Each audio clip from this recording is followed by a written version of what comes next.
I've never encountered such resistance in contacting people before, and that was a big challenge. It still is. The victim's family did not want to speak to us, did not want to have anything to do with it. Well, he was hanging out with you as a friend, or? Yeah, as a friend. I knew him for a little while. He used to come to my friend's house all the time where I used to live. And the day before it happened, he seemed like he was a little worried about something. But I didn't understand what, and then the next day I hear he died. That when I talked to Donna, she believes that it was self-defense, and that none of this would have happened if those boys hadn't been angry and hadn't come to her apartment that night. It was a gang thing. He was blue or red. I don't really understand what color he was.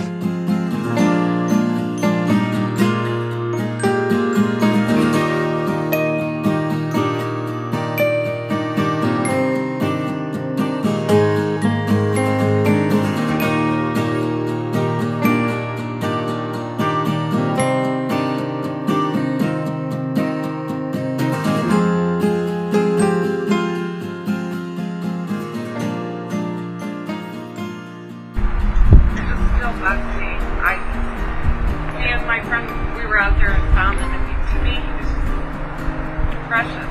Real sweet. Was he able to talk? Yeah. Talking. Barely. Do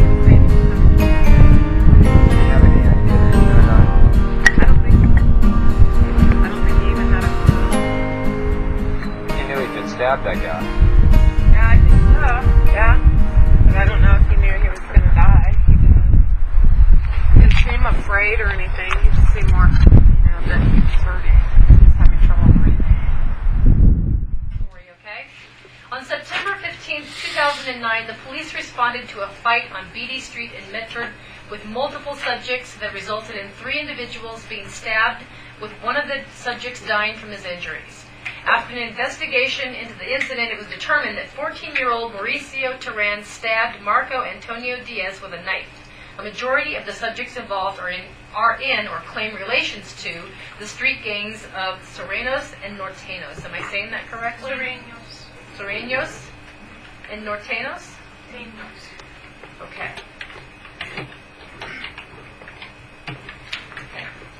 When the police arrived on the scene, a victim, Marco Diaz, was located bleeding profusely from the back of the head and from a wound in the chest. He was lying in a pool of blood, and Mercy Flights and Medford Fire responded to the scene. When Marco was initially contacted by the police, he was alert and moaning in pain. The officer observed a large wound to his chest that appeared to be 3 inches long. The officer wrote in his report that he could see several inches into his torso. Marco was asked who stabbed him, and his response was, "I don't know, I can't breathe." The officer maintained direct pressure on Marco's wound until he was relieved by the paramedics. While Marco was being treated by the paramedics, he lost consciousness and stopped breathing.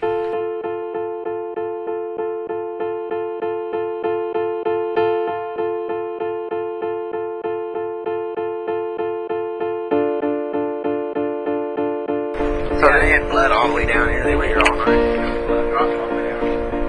Down this pathway? Yeah. Do you know someone else was stabbed also, right?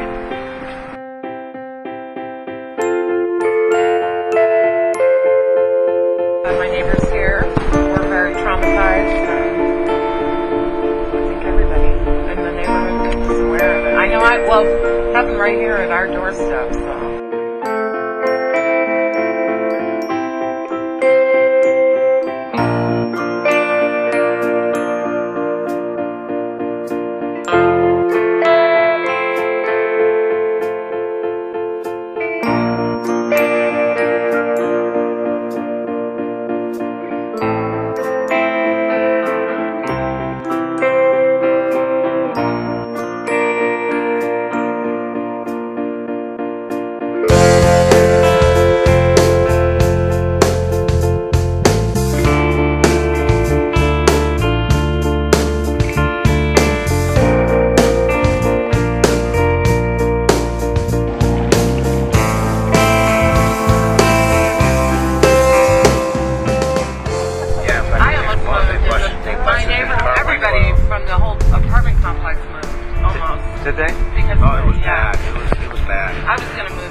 yeah.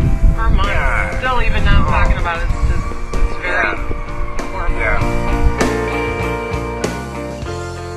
After interviews with several subjects, Manuel Castillo informed the police that he is a resident at the location where this fight occurred. He's on our list, right? Manuel stated that he saw an SUV with 4 males driving by slowly earlier in the day. One of the males he recognized as Alberto Diaz, a man he stabbed 2 years prior. I'm going to go back here for a minute. That's in one of the males should be on the side. Okay, a man he stabbed 2 years prior in which he, Manuel, got arrested. Manuel said the 4 subjects called him by name and Manuel felt that they were going to assault him. Later that evening, 3 individuals from a rival gang, Southsiders, Serranos, I guess, came to Manuel's apartment complex. One individual had a bat, one had a golf club, and the third had a slingshot, and was shooting rocks at the apartment. Manuel's apartment is upstairs, and the 3 individuals from the rival gang were seen down in the driveway. So which gang is Manuel part of? No, he'd be North, right? Okay, so he'd be the Norteños, and so the 3 Southsiders came. Manuel's apartment is upstairs, and 3 individuals from the rival gang were seen down in the driveway. Some of Manuel's friends grabbed glass bottles and a bucket and threw them down at the Serrano, I'm not going to say it, I don't speak Spanish, Serrano gang members. About 4 of Manuel's friends who are or are associated with the Norteños went downstairs and engaged in a fight with the Serranos. The Norteños involved were, here you go, Juan Gonzalez Marquez is North, up in the fighters. Got it? Yes. Lucas Molina, also Norteños. And this is Guibaran. Can somebody pronounce that for me? Guibran. Ramirez. And Mauricio Terran, also of the North. The Serranos, which I still don't say correctly, were Marco Diaz, Sergio Meza, M-E-Z-A, and Jose Banuelos Mercado. The fighters, you know how to insert a line at a knife and hit with a golf club on the top of his head. He also mentioned that he was hit with a golf club and bat while he was on the ground. Lucas Molina admitted to police that he hit someone with a bat in the head. We'll have to figure all this out. Sergio Meza was observed by one of his friends to be bleeding from the back of the head. A witness said Sergio had a gaping hole in the side of his head and a laceration on his forehead. Juan Gonzalez admitted to throwing a big rock at Serrano and knocked the air out of him. Juan also admitted to hitting and kicking Marco Diaz while Marco was on the ground. Juan stated Marco was telling him to stop in Spanish and that Marco was wiggling. Juan said he stopped hitting Marco because he thought Marco was about to get knocked out. Juan said Marco had blood on his head everywhere. Juan made a statement to the police that he, Juan, better stop it or I'm going to murder this fool. Juan thought Marco Diaz was really hurt and did not want to beat him to death. It was also mentioned in the police report that Mauricio and Gibran were also hitting Marco Diaz.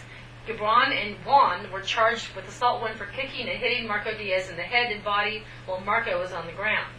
After continuing to piece together the events that night, the police interviewed witnesses who overheard Mauricio state, I stabbed him in the chest, referring to stabbing Marco Diaz.